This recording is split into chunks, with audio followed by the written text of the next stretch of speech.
So ngayon guys, magha-harvest tayo ng kalabasa. Yan ay hindi pa ready pero ang nandito ay ready nang i-harvest. Tingnan nyo guys, ang laki, ilan kayang kilo yan.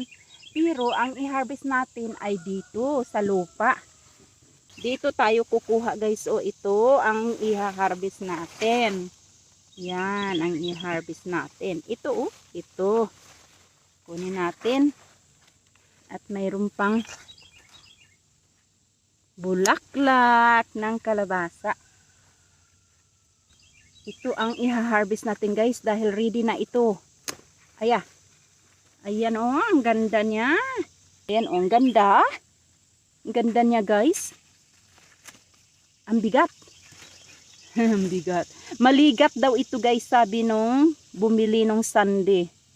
Maligat na kalabasa. Ang ganda niya. Subukan natin itong lutuin ng ukoy or ginataang kalabasa. Alright? Thank you for watching. Isa at ito pa ang isa nating iha-harvest guys.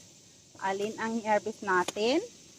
Dito tayo mag-harvest. Ayan Ito guys, pinalian ko ito dahil kabigat at ang laki.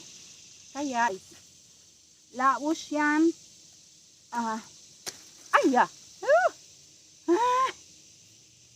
Sumagi na dito.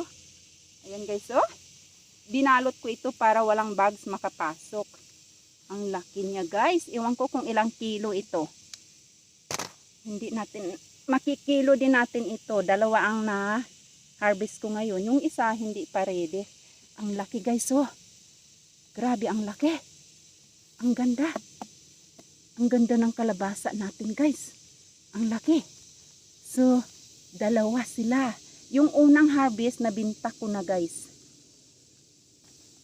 Okay, thank you for watching.